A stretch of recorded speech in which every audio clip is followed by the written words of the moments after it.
I'm Margaret Conley, the Executive Director of Asia Society Northern California and Seattle.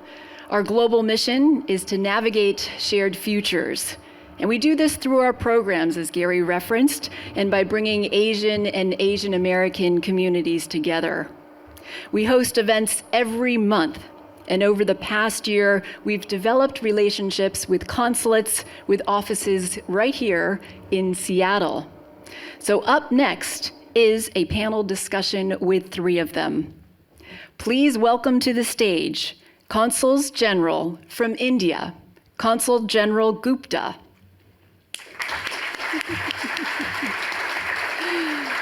From Japan, Consul General Iyori. From Korea, Consul General Seo.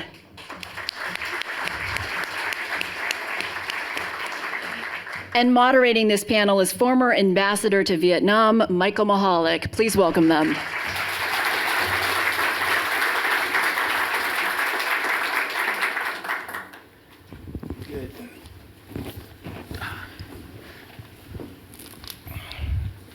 Well, it's great to be here tonight, and it's great to see all of you people. And of course, I can't see anybody because of the light. But at any rate, I assume that there is a packed crowd out there. And as you heard, we are very fortunate tonight in being able to celebrate the first year anniversary of the Asia Society's office here in Seattle. Seattle and the West Coast, as you know, is the hotbed of technology and innovation in the United States. And it is only fitting that we have here with us today three of the major Indo-Pacific countries that are great partners for the United States going forward. We have on the Indo side of the Indo-Pacific, we have India, of course. We also Japan, an economic powerhouse, and Korea, another economic powerhouse, all of whom are moving forward with technology, with economics, with alliances. In every manner that we can think, when whoever is elected in the next election, they're going to have to deal with alliances. The United States cannot cover all of the problems of the world, nor should it. So as a result, we're going to be depending much more on our alliances. And in order to do that, we're going to have to be listening to them. We have to understand more in more detail what they're thinking, how they would like to see the alliance structure moving ahead. Up until now, it's been sort of a hub and spoke kind of a system, but that's transforming into a lattice system, wherein we don't just have one major power and a bunch of secondary or tertiary powers. We have all a mini multipolarity of members in the Asia-Pacific and in the Indo-Pacific and in the overall alliance structure. And how we deal with that is going to be more not only how we deal with the relationship of individual members with the United States, but how individual members deal with each other. And so tonight, we hope to be hearing a lot about those kinds of issues from these three consuls general, as I say, which are the keystones of the Asia-Pacific and the Indo-Pacific.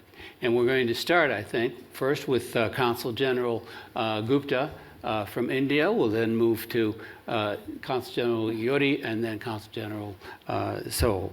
So, without any further ado, since we only have a half an hour and my time is taking away from their time, we'll get started right away. Let's go to Consul General Gupta. Well, thank you, Ambassador Michalak, first for having me here. I'd like to begin by congratulating the Asia Society for completing its 1 year in Seattle. If Asia Society was missing in the U.S. Pacific Northwest for a year, was not here before that, I think it's a very important space that we have filled up, at least in the academia and the think tank space. And just to put things on timeline in perspective, I just learned from my colleagues here that the Japanese consulate here has been close to 129 years in Seattle. The Korean consulate has been here for the last 45 years, nearly, and we have been here for the last 11 months. So we are the youngest kid on the block. We started our operations November last year. And as we say, better late than never. But we've come here with a good intent, with a good plan of action. I'm very happy to inform you that in the last 11 months that we've been here, we were able to build bridges, build partnerships, and more importantly, implement the clear mandate we've got from our leaderships to take the India-US strategic partnership forward. And from that perspective, we do believe that a lot of what is happening in the high-end and critical emerging technology space is anchored in the Pacific Northwest, particularly in the greater Seattle area. Things to do with aerospace, things to do with artificial intelligence, quantum computing. There are so many positive developments in the artificial intelligence space, as well as in agricultural technologies. And the 9 states that the Indian Consulate covers from Seattle, and it stretches slightly beyond the traditional states here, all the way up to the Dakotas and Nebraska, have a lot of insights to offer to integrate the positive happenings in these 3 sectors with the US Pacific Northwest. So that's one part we are looking to work forward to. I am also very happy to share this space today with my colleagues from Japan and Korea, because I think just staying on the technology aspect, it's a very important piece of our individual bilateral relationships with the United States that connects us. So the India-US has a very strong ISET agreement. I believe Korea also has a very strong technology piece. Japan has, and we amongst us have bilateral pieces. So how we make the most of it in this part is also going to be a very important defining factor going forward. And the last part, I'd just like to put things in context before I hand over to my colleagues, is also a little bit on how the India story is shaping up within Asia at this point of time. So just for information, we have some good news to share on the India positive story at least. India today is the world's fastest growing economy. Our last quarter economic GDP growth rate was close to 8.1%. Just contrast that with the global average economic growth rate, and you will see a difference of close to 4 percentage points at least. We are close to 1.4 billion people, the world's largest democracy, the most populous, some people say a very noisy democracy, but yet a most vibrant democracy in the sense because 65% of this 1.4 billion people is less than the age of 35. So it's a very youthful democracy. And I must also inform you that we just went through a very big election exercise in India where we had 968 million eligible voters, of which, again, 60% were young who turned up and cast their votes. So it was perhaps one of the greatest electoral exercises conducted in recent history across the globe. And that's something we inherently feel very proud of and something that we share a common facet with the world's oldest democracy and also with other democracies, fellow democracies from Asia who are here on the stage. So we have a lot of, I would say, a positive growth story to share. And it's in that spirit we look forward to building on the convergences that we've developed in the technology space, both with Japan, Korea, and the United States. Thank you. Good. Thank you very much. Excellent. Let's go to Consul General Iyori. Oh, yes. Good evening. And first of all, I'd like to congratulate the Asia Society Seattle for 1 year anniversary. As C.G. Gupta introduced, my office started back in 1895, and the next year marks 130th anniversary. And Japan and the United States have been allies over 70 years since both countries signed security treaty in 1951. So more than half of our history is allies. And today's global context where the values such as democracy, freedom, rule of law, once considered universal, are being challenged. Japan and the United States allies has become stronger than ever. Today, I am joined by my friends, South Korean friends and Indian friends. Whose country also shares these same values. Cooperation between Japan, the United States, and Korea has deepened since the mid-1990s, when the North Korea nuclear development became the major concerns. Last year, 3 countries gathered at the Camp David in August, and they agreed to expand their cooperation to expand from the not only North Korea issues, but also the Indo-Pacific issues and beyond. And with the India, Prime Minister Koi's visit to India back in 2005, since then, our cooperation has become more stronger. With either Japanese or Indian Prime Minister visited the other country almost every year. And in recent years, we are the member of the Quad. And this cooperation of Quad has increasingly advanced. And the 4 countries, India, Japan, the United States, and Australia, these 4 countries promoted the practical cooperation to realize free and open Indo-Pacific. And the 4 countries also strongly oppose any unilateral attempt to change the status quo by forces or coalition. In terms of relation with this region, we have the long history of Japanese immigrations. And this region is now critical to Japan, not only for its economic importance as a center for Boeing and the fishery industry, as well as a hub for the 4th industrial revolution driven by generative AI, but also for its strategic significance. It hosts key military bases such as the Army's Joint Base with McLeod and the Navy's Kit Sub Base, both of which are deeply connected to Japanese security. Thank you. Good. Thank you very much.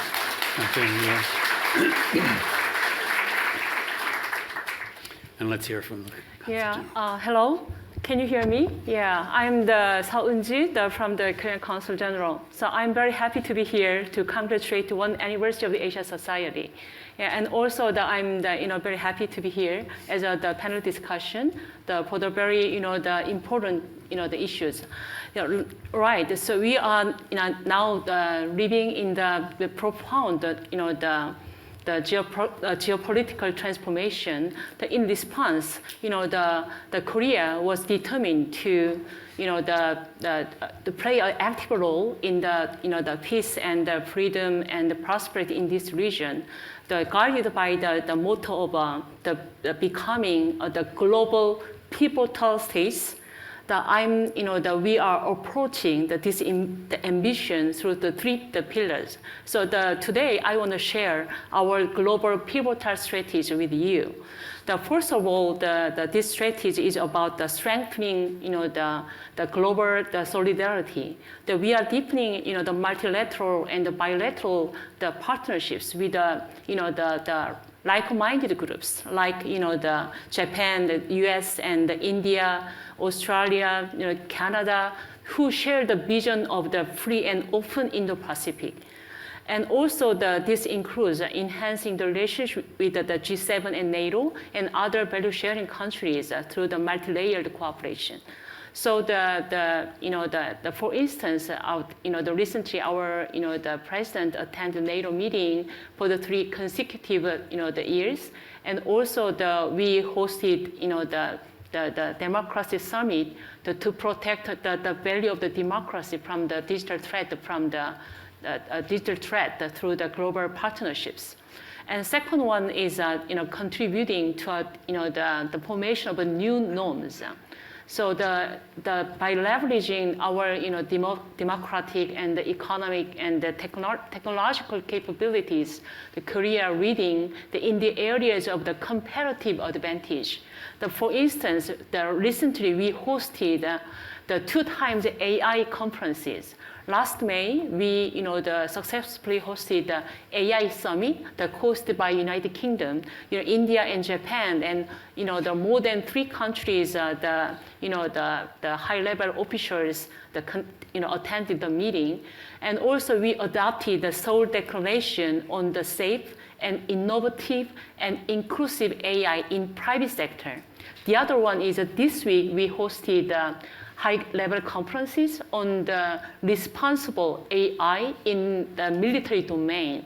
And also the more than 90 countries, including the U.S., Japan, India as well, 90, including China, they attended this meeting, gathered together to adopt blueprint for action to guide the major principles and direction for the AI regime in the military sector.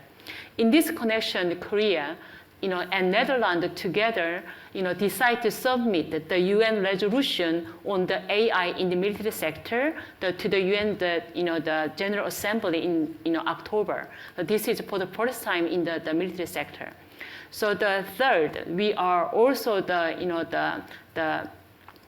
focusing on the partnership with the Global South. So with the unique development of the Korean experiences, that we are rising from the ashes of war. Now that we are becoming to the 10th largest economy in the world. So this kind of the unique development that we can take advantage of the building partnership with the Global South in a way that differentiate us from the other advanced countries. Now that this year we also hosted Korea Pacific Island Summit and also the Korea African Summit. Next year we are hosting the Korea Central Asia Summit. And also we will upgrade the relationship with ASEAN next year as well. So having said that, all the global pivotal strategies underpinned by the strong alliance, in particular the Korea-US alliances. The last year we celebrated the 70th anniversary of Korea-US alliances. We upgraded our the partnership into global comprehensive strategic partnership. So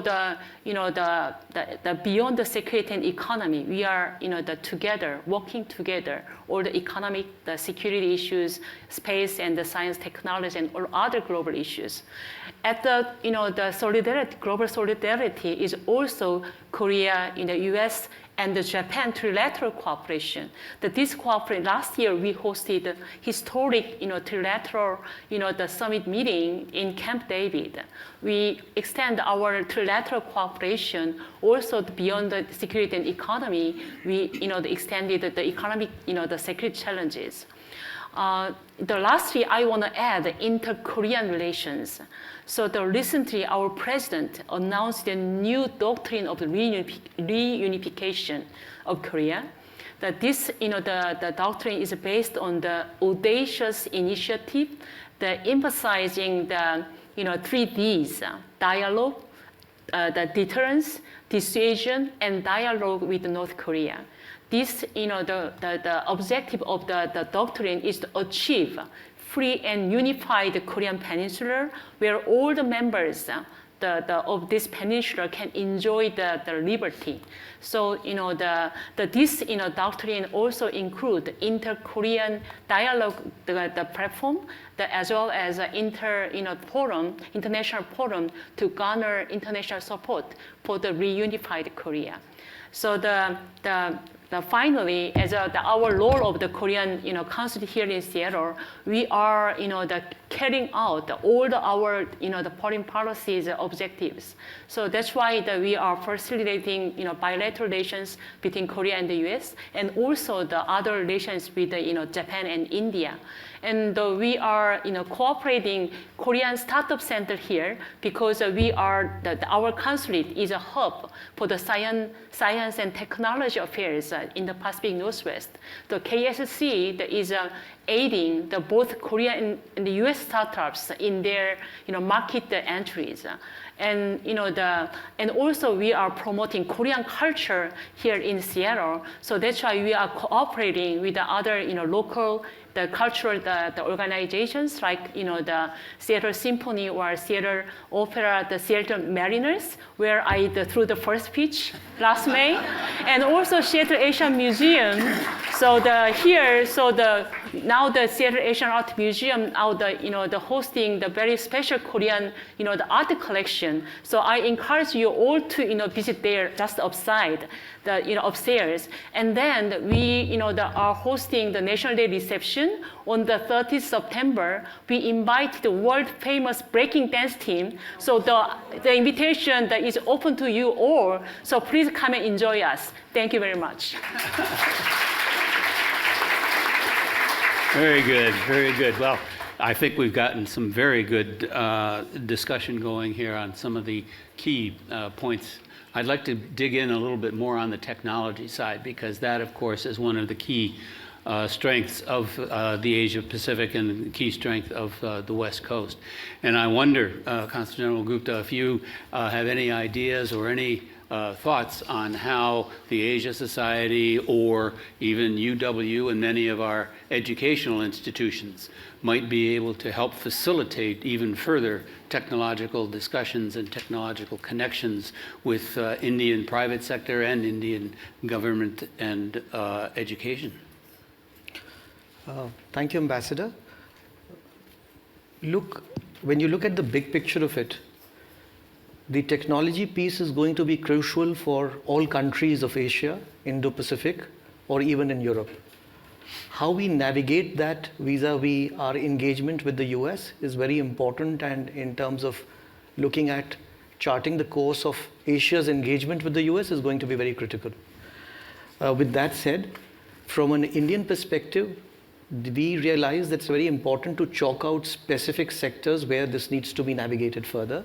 And what we did was we came to an agreement with the United States, I think 3 years back, which was called the Initiative on Critical and Emerging Technologies, under which we outlined about 10 to 12 sectors where we would work together across a range of sectors that were not just limited to the benefit of India and US alone, but also to countries in the Indo-Pacific as well as in Southeast Asia and ASEAN. Some of the key things that we have worked together in the last 3 years since the ICIT agreement came to fruition was one is in ensuring how do innovation systems fructify to the benefit of people in Asia. So what we have done together is we have worked close to $90 million in joint Indian and US State Department funding to develop high-end innovation ecosystems. We have also committed together close to $5 million for joint research projects in artificial intelligence alone. In the area of space cooperation, again to do with technologies, NASA and ISRO, which is India's premier space organization, are at this point of time working together to do a project on synthetic aperture radars, again in the last couple of years, which is mapping the Earth's surface every 12 days. In the area of defense, we have moved on not just from exports and imports, we've moved on to co-production.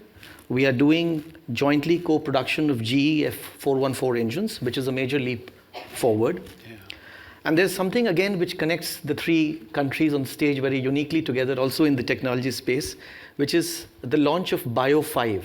It is actually a biopharma supply chain consortium that works not just only in biopharma, but also in biotechnologies, and involves the US, Japan, India, South Korea, and one missing piece, the EU. But at least the four key pieces and the three countries from Asia are key partners in the biopharma and this Bio5 initiative. The other area where we look at in technologies scaling up is clean energy and minerals, particularly scaling up quantum computing technologies where this is required. where the role of the Seattle Consulate and how we fit into this larger umbrella of the ISET, I would say 3 very key examples which we have navigated in the last few months that we are here. I'm very happy to inform you that there is this one of the world's largest multi-billion-dollar deals which has been placed by Air India on Boeing, where we are taking in this field of aerospace close to 220 wide-bodied planes from Boeing headquarters here, a deal amounting to nearly $70 billion to be implemented over the next 5 years. We also have something called the LIGO India project. This is an investment of close to $300 million, wherein India and US are jointly setting up a laser interferometer gravitational wave observatory near Pune in Maharashtra.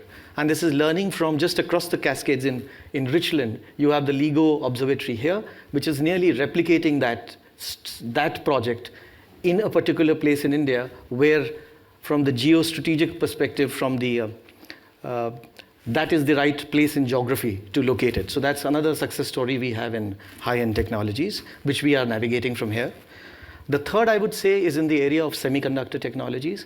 And perhaps one of the greatest investments that have taken place from our region is from Idaho. A company called Micron Technologies is now setting up its largest investment in semiconductor chip plant in Gujarat. The pace, again, is to be noted. It was announced last year in June 2023.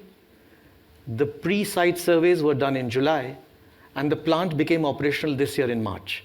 So that's one of the fastest progresses we have made in terms of an investment actually conceptualizing on ground. So there are very good things to report, I would say, on the technology front in terms of what is moving here between the India and US together as part of the larger ISET umbrella and the role that we find ourselves to be navigating this in the technology space. Thank you. Fantastic. That's fantastic. Yes, indeed. And I think, I'm glad everybody is out there taking notes, because clearly we're going to need to do a follow-on program with just India and talk more about some of this technology thing. How about Japan? Yeah. I know that Japan is big let me technology. talk about my story. That this is my second time to visit this Seattle area. And my first one is back in 1986 when I was a university student. And at the time, this town is almost the Boeing and the lumber town. And when I was told that my next post is Seattle, I started to read the book on Airbus versus Boeing, that kind of thing. But after that, I realized that, Microsoft, Amazon, Costco, and the Starbucks all born from this town. And I started to study IT, AI, Microsoft, Amazon, AWS. And, but after coming here, I realized not only the Microsoft AWS, but also there's many startups, very energetically operating here, not only IT, AI, but also life sciences, space industries, and the variety of the economies. And I realized there's a big, nuclear fusion, 2 big nuclear fusion startups here. Also, there is a hydrogen energy companies. Also, recently I learned that there is a quantum computing company. Also, I'm located here in the Seattle areas. And I'm very excited to know and study about these new technology here in Seattle area. And especially for the AI, there are some movement, the cooperation between the Japan and this area. Microsoft recently announced its investment, significant investment to Japan, $2.9 billion for 3 years. Also, AWS did the same kind of thing about over the $15 billion to investment in Japan. And recently, in terms of the academic circle, Tsukuba University of Japan and the UW launched a new AI initiative for the research and the social implementations. And my job is to facilitate these kinds of cooperation between the Japan and this area. And annually, we are hosting some kind of AI pitch-up with local AI startups with the Japanese big companies. Okay. And we got some fruits to, concrete, joint ventures in Japan. Wow, that's super. That's super. All right. Consul General Seo, we're going to have to hurry it up. But anyway, this is fantastic. I mean, we've definitely got to have another session on this thing. All right. Okay. So regarding the technology, you know, do you remember, you know, the AI Deep Blue? So it was in 1997 that AI Deep Blue beat the world chess champion, and it took the 2 decades that another AI, the AI AlphaGo, outplayed the world Go champion Isedol, but it took less than a decade. The next breakthrough, only less than the decade to emerge generative AI. So I mean how fast we can watch how fast the technology is growing. So now the technology is the reshaping political landscape, redefining military power, economic power, also the cultural values. So we are living in the technopolitics, literally, right? Yeah. So regarding the Korea-U.S. relations, in terms of economic relations, India the invest a lot. The Japan also invest a lot. But last year, Korea invested the most. Last year, Korea, created the most jobs.